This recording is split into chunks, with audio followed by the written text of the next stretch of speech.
Ya, bersyukur kepada Tuhan kita bisa berkumpul kembali dalam pertemuan kita di bulan Mei ini.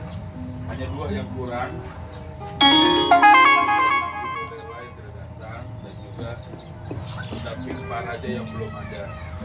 Dua yang kurang, biar lengkap nanti segera dilengkapi. Oke, kita akan mulai persekutuan kita. Kita awali dengan pujian kita mau menaikkan syukur kita di hadapan Tuhan. Kita mau bersyukur atas kebersamaan kita dan biar Tuhan juga memberkati pertemuan kita. Menaikkan syukur padamu, Yesus.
kami puja. Yesus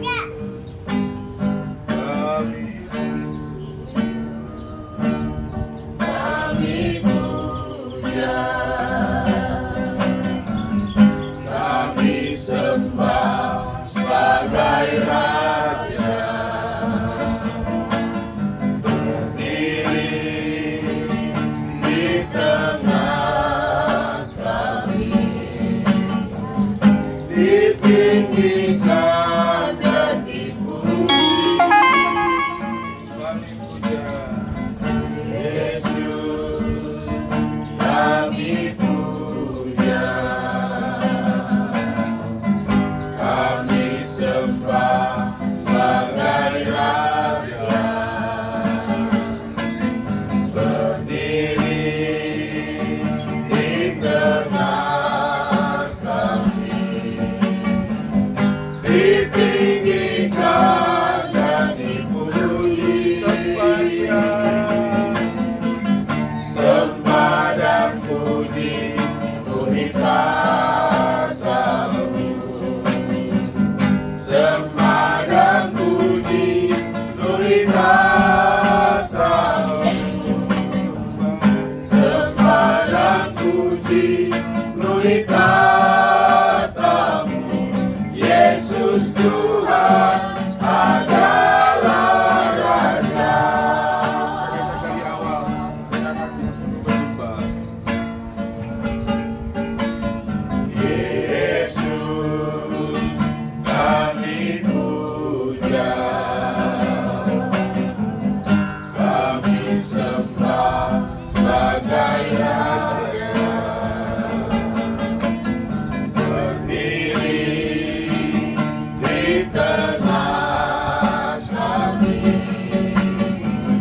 ditinggikan dan dipuji. Sembah dan puji penuhi kata-Mu. Sembah dan puji penuhi kata-Mu. Sembah dan puji penuhi kata-Mu. Yesus Tuhan adalah Raja. Sembah dan puji penuhi kata-Mu. Sembah dan puji penuhi kata-Mu. Sembah dan puji penuhi kata-Mu. Yesus Tuhan adalah Raja. Yesus Tuhan adalah Raja. Yesus Tuhan adalah Raja. Mari kita dengan hormat Ibu Rena pimpin dalam doa. Terima kasih Tuhan, segala pujian hormat kami kembali kepadamu, sebab hanya Engkau yang layak menerima semuanya. Hati kami sangat bersyukur untuk penyertaan, pertolongan, perlindungan, pelihara Tuhan dan Tuhan kami, terlebih pelayanan dan kepercayaan kepada kami. Kami mengucap syukur untuk setiap kekuatan yang Tuhan berikan bagi kami di tengah-tengah pelayanan dan banyak tantangan yang kami hadapi. Namun Tuhan menunjukkan kasih setia dan penyertaan-Mu sehingga kami bisa melewati semuanya ya Tuhan. Kami juga mengucap syukur untuk keluarga kami, suami, istri, anak-anak kami menjadi pendukung utama kami dalam pelayanan ya Tuhan. Terima kasih buat mereka yang terus mensupport, mendoakan kami. Kami bisa kuat juga itu karena dukungan dari orang-orang yang kami kasih di sekitar kami Tuhan. Oleh karena dukungan dari keluarga kami Bapak, terima kasih Yesus Tuhan. Kami mengucap syukur untuk semuanya. Kami juga mengucap syukur Tuhan Engkau menyertai kami dari tempat kami masing-masing. Kami berkumpul di tempat ini tanpa kurang suatu apapun. Kami akan melanjutkan Tuhan persekutuan kami. Kami mungkin masih akan memuji-Mu dan kami akan belajar firman Tuhan. Biarlah Roh-Mu Tuhan yang menaungi kami dan memberkati kami lewat firman yang kami pelajari sama-sama Tuhan. Ada sesuatu yang baru yang kami dapatkan dari bisa bagikan satu dengan yang lain untuk semakin memperlengkapi kami ya Tuhan, dan kami bisa membagikan ya kepada jemaat yang Tuhan percayakan. Maka dimanapun tempat Tuhan memutuskan untuk menyampaikan firman-Mu ya Bapa. Terima kasih Tuhan, kami serahkan persekutuan kami selanjutnya di dalam nama Yesus Kristus Tuhan kami mengucap syukur dan telah berdoa. Haleluya. Amin. Amin. Ya, shalom sekali lagi. Kita masih dalam suasana kebangkitan. Kita mau menaikkan dan kita mau memuliakan Tuhan dengan sorak-sorai bahwa Yesus Tuhan kita telah mati dan telah bangkit, dan di situ ada hari esok, ada pengharapan. Kita bangkit berdiri, segar badan kita sambil goyang-goyang. Kita naikkan sebab Dia hidup, ada.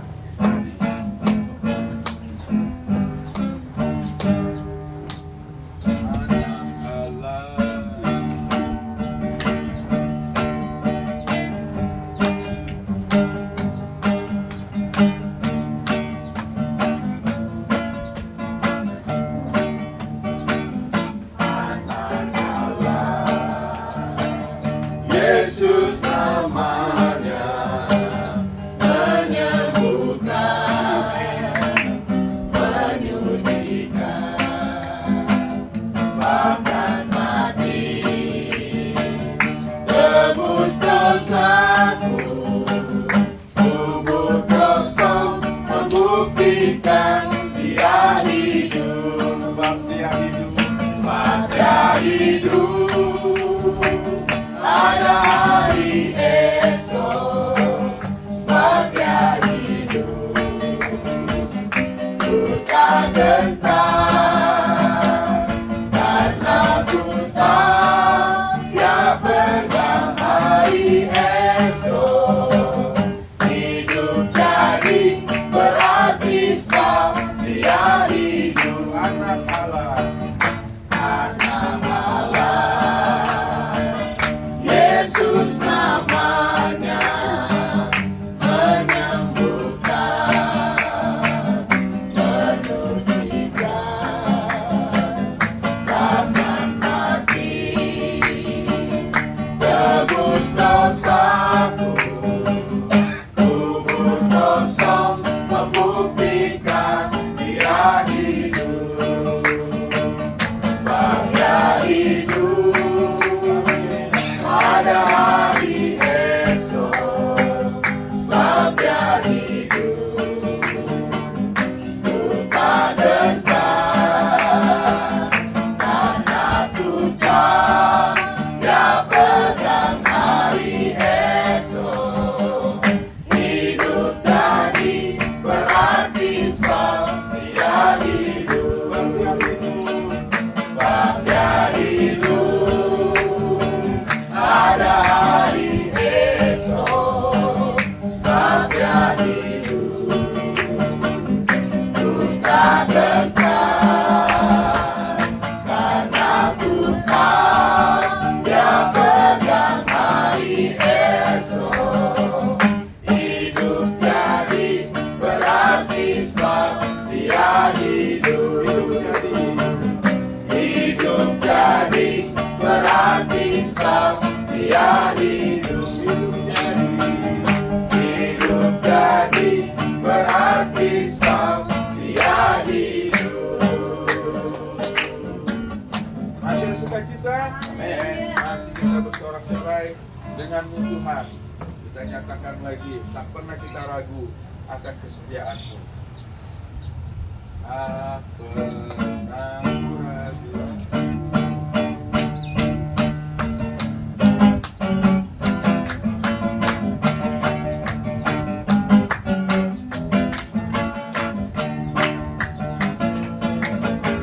Tak pernah ku ragu akan kesetiaan-Mu.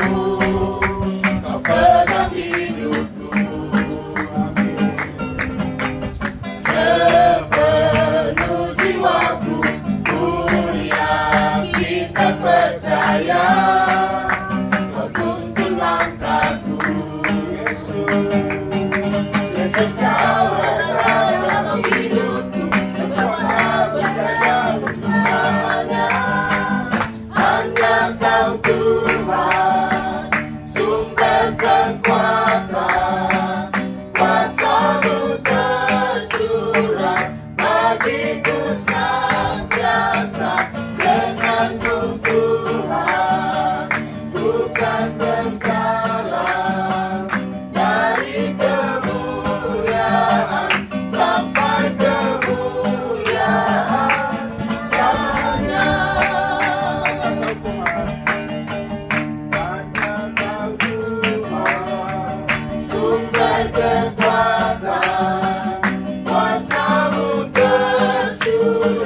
jadikannya agar menjadi berkat bagi kita.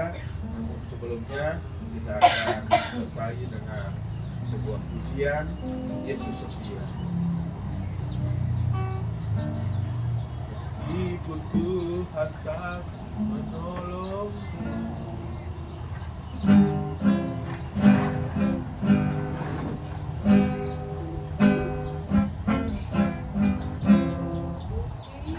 kita siapkan hati kita untuk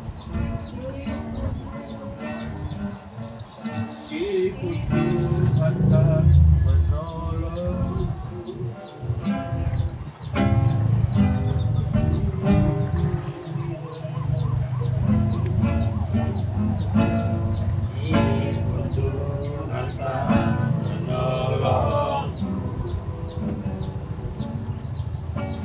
meskipun duri dalam daging, tetap memilih dan percaya dan mengucap syukur.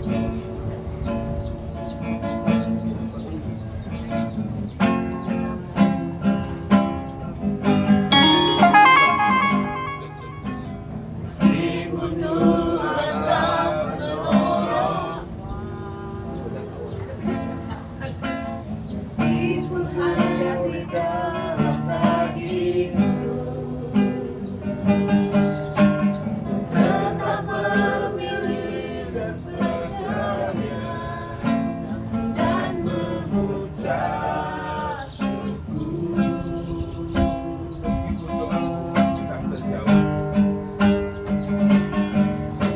Meskipun doaku tak terjawab, Meskipun hatiku habis lenyap, ku tetap memilih untuk percaya dan mengucap syukur. berkali-kali Kau menolong. Berkali-kali Kau menolong, berkali-kali Kau kuatkan dalam rasa sakit. Engkau ada, Yesus setia.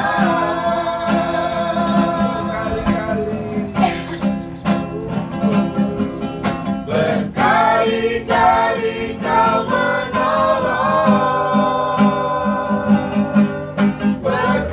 berkali-kali Kau kuatkan dalam lembah gelap. Engkau ada, Yesus setia. Pujian dari awal dengan hati yang dengan penuh iman bahwa Tuhan selalu menolong. Meskipun Tuhan tak menolongku, meskipun duri dalam dagingku, ku tetap memilih dan percaya dan mengucap syukur. Meskipun doaku tak terjawab, Meskipun doaku tak terjawab, meskipun hatiku habis lenyap, ku tetap memilih untuk percaya dan mengucap syukur. berkali-kali Engkau menolong. Berkali-kali Kau menolong, berkali-kali Kau kuatkan dalam rasa sakit. Engkau ada, Yesus setia.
mengucap syukur kepadamu Tuhan.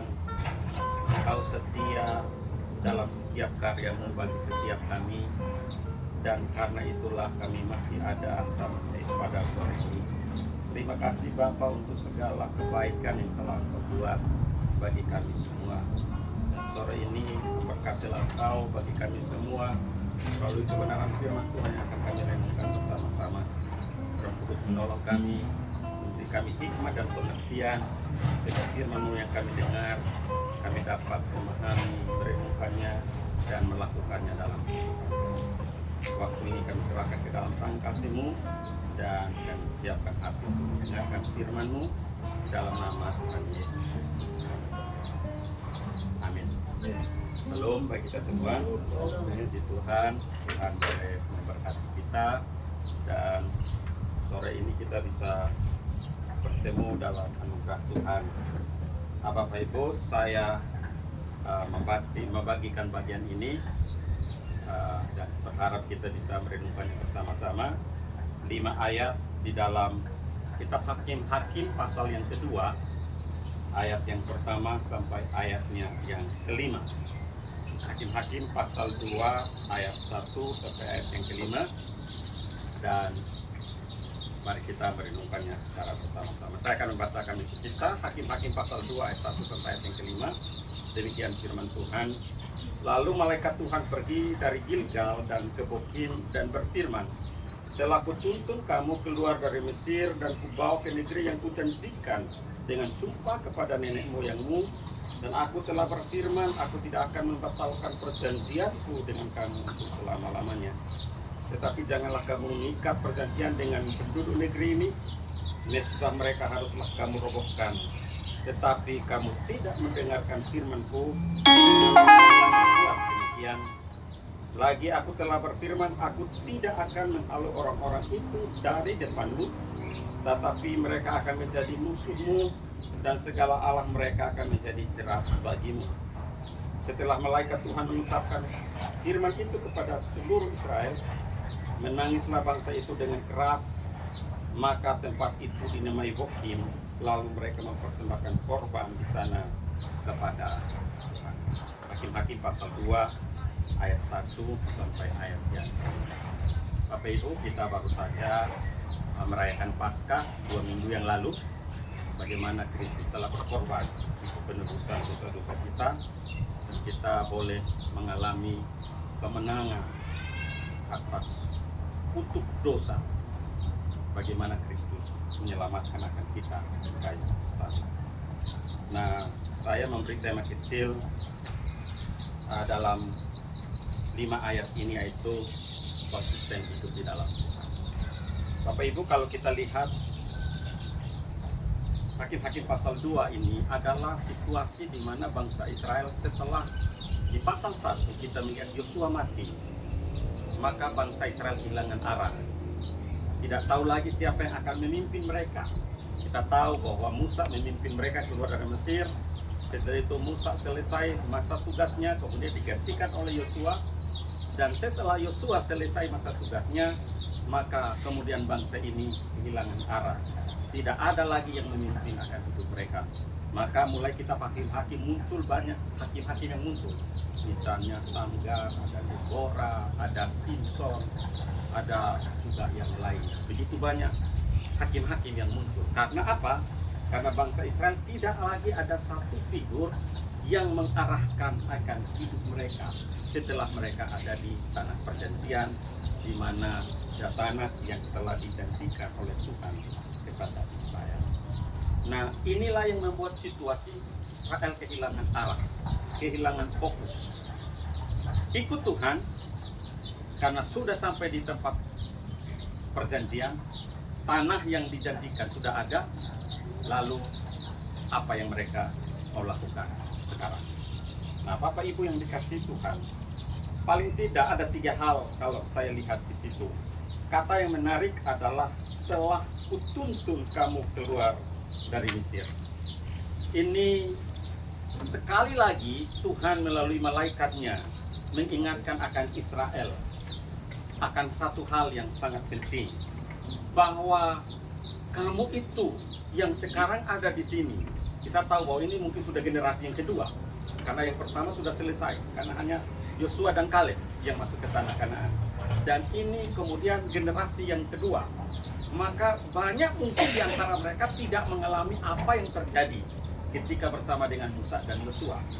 Tetapi kalau kita lihat ayat ini, maka kata yang sangat benar, telah kutuntun kamu keluar dari Mesir dan kubawa ke negeri yang kujanjikan dengan bersumpah kepada nenek moyang. Ini berarti Tuhan sekali lagi mengingatkan akan Israel bahwa akulah yang membawa kamu keluar dari tanah Mesir dan sekarang ada di tempat yang telah kujanjikan. Itu berarti bahwa aku sudah melakukan karya, aku sudah melakukan banyak hal telah kutuntun. Itu bukan berarti apa? Dia sudah mengerjakannya, sudah mengerjakan itu kepada bangsa Israel. Oleh karena itu, biarlah mereka harus konsisten hidup di dalam. Karena kata telah itu menunjuk pada sesuatu yang sudah dikerjakan. Meskipun mungkin mereka tidak melihat secara langsung, tapi kita lihat bahwa ajaran bagaimana diajarkan turun-temurun. Kalau kita lihat di dalam Ulangan pasal yang ke-6 ya, diajari mereka kepada anak-anaknya untuk bangun, tidur, yang lain dan yang lainnya. Bagaimana Tuhan mengajarkan mereka supaya mereka ini hidup dan Tuhan, tetapi itu Tuhan tetap memiliki. Jadi kalau kita bisa lihat, orang yang konsisten hidup dalam Tuhan adalah orang yang harus bisa juga melihat karya-karya Tuhan yang telah Tuhan kerjakan di masa lampau. Ini yang diingatkan lagi kepada mereka. Jangan lupa, kalian ada di sini karena aku sudah melakukan banyak hal bagi kamu yang telah Tuhan.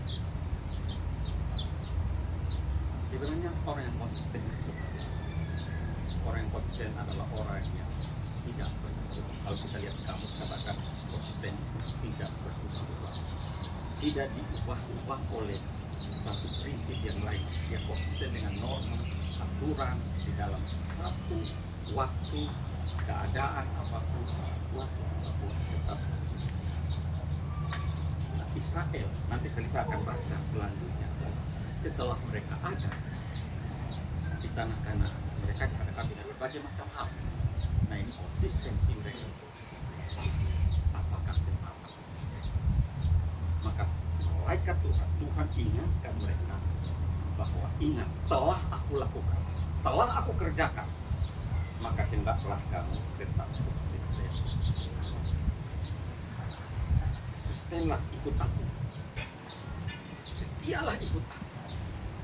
Yang kedua, kalau kita lihat di sana, menarik bahwa tidak hanya konsisten, bahwa Tuhan telah mengerjakan banyak hal di masa lampau, tetapi di masa sekarang pun mereka juga tetap diminta untuk tetap konsisten. Kalau kita lihat ayat 2 dan ketiga, di sana dikatakan, tetapi janganlah kamu mengikat perjanjian dengan penduduk negeri ini, nescaya mereka haruslah kamu robohkan, tetapi kamu tidak mendengarkan firman-Ku.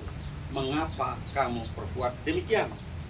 Lagi aku telah berfirman, aku tidak akan menghalau orang-orang itu dari depanmu, tetapi mereka akan menjadi musuhmu, dan segala Allah mereka akan menjadi jerat bagi. Kata-kata yang sangat menarik di sana adalah ada musuh, ada jerat. Kamu ada sekarang di situasi di sini, tetapi ada bangsa-bangsa di sekitar mereka, ada berhala-berhala di sekitar mereka. Itu akan menjadi jerat bagi mereka ketika mereka tidak konsisten di dalam. Dan kalau kita lihat perjalanan Israel setelah Hakim-Hakim, maka kita lihat kemudian ada raja-raja yang lain. Ketika taat Tuhan, takut Tuhan, dekat dengan Tuhan, diberkati. Tapi setelah itu hancur lagi, bolak-balik. Dan Allah di sekitar mereka itu menjadi jerat. Situasi-situasi di sekitar mereka itu menjadi jerat mereka. Bahwa mereka harus konsisten, karena ada banyak jerat yang ada di sekitar mereka. Ada banyak musuh yang ada di sekitar mereka. Jadi kalau Tuhan sudah tolong di masa lampau, sekarang pun harus konsisten. Karena ada banyak cobaan, ada banyak tantangan, ada banyak musuh yang jerat yang ada di depan mereka yang siap menerkam akan mereka sehingga bisa membuat mereka tidak konsisten di dalam. Artinya orang yang konsisten adalah orang yang harus sadar bahwa dalam jalan hidup ini akan ada banyak tantangan, tetapi harus tetap setia. Poin yang terakhir, yang ketiga, di ayat keempat, ayat yang kelima, setelah malaikat Tuhan mengucapkan firman itu kepada seluruh Israel, menangislah bangsa itu dengan keras, maka tempat itu dinamai Bokim, lalu mereka mempersembahkan korban di sana kepada. Yang terakhir adalah orang yang konsisten adalah orang yang yakin bahwa Tuhan juga akan menyertai mereka di masa depan. Ada berita yang menarik adalah ketika mereka mendengar pesan daripada Tuhan melalui malaikat itu, apa respon mereka? Respon Israel adalah apa? Menangis. Menyadari bahwa ada kesalahan. Menyadari bahwa ia tidak mungkin melangkah sendiri ke depan. Dan tindakan yang dilakukan adalah tidak hanya sekedar empati, merasa bersalah, merasa berdosa, tapi ada harga yang dibayar. Apa yang dilakukan itu adalah memberi korban kepada. Bahwa memang untuk mencapai sesuatu di masa depan dalam konsistensi itu ada harga yang harus dibayar. Bapak Ibu yang dikasihi Tuhan, kita bisa melihat bahwa Allah juga dalam rencananya itu selalu konsisten. Kita lihat berbagai macam kesalahan dilakukan oleh Israel. Banyak hal yang melakukan yang menyakiti hati Tuhan, tetapi Allah tetap konsisten dengan janjinya. Mereka adalah umat pilihan, dan mereka adalah bangsa yang akan memberkati dunia. Karena itu, dari 5 ayat ini kita bisa belajar bahwa konsistensi dalam memilih itu tidaklah mudah. Kita sudah banyak melihat Tuhan menolong kita di masa lampau. Kalau kita tarik dalam kehidupan pelayanan kita masing-masing gereja lokal, luar biasa yang setelah Tuhan kerjakan di masa lampau. Tetapi sekarang kita ada di masa sekarang. Masa sekarang, kita tidak ada di masa lampau, tetapi kita sekarang ada di masa sekarang. Dan ada banyak jerat yang sekarang ada di hadapan kita. Banyak sekali. Dan karena itu, jangan sampai jerat-jerat yang ada di sekitar kita menjerat kita untuk kita tidak konsisten. Apakah kita ini sekarang adalah pribadi yang konsisten? Tak ada satupun yang tahu. Kita jujur dengan diri kita sendiri. Apakah saya konsisten atau tidak? Jadi biarlah kita, Roh Kudus menolong kita untuk selalu mengevaluasi diri kita. Karena kita sadar tidak ada seorang pun yang kebal. Bisa saja melakukan pelayanan, tetapi sebenarnya hanya luarnya saja supaya dilihat. Tetapi nyatanya tidak seperti itu. Nah, ini menjadi pelajaran evaluasi diri. Dan kita percaya bahwa ke depan juga Tuhan akan menolong kita dalam setiap rangkaian kita. Jadi Hakim-Hakim pasal 2 ini adalah peristiwa umat Tuhan setelah ditinggal mati oleh Yosua. Nah, tak ada pemimpin dalam panduan mereka. Kiranya Tuhan menolong kita menjadi orang-orang yang konsisten untuk tetap hidup dalam Tuhan. Itu saja yang saya bisa bagikan, dan mari kita bisa, itu yang saya temukan. Tapi Bapak Ibu, saya percaya ketika kita mendalami pasti ada banyak berkat-berkat yang baru yang akan dapat. Bisa saja di luar dari konteks atau di luar dari tema yang saya sampaikan. Tidak masalah, karena itu akan memperkayakan. Saya kira itu yang saya sampaikan. Silahkan Bapak Ibu, kita bisa sharing bersama tentang bagian. Ya, Tuhan memberkati. Silahkan Bapak Ibu.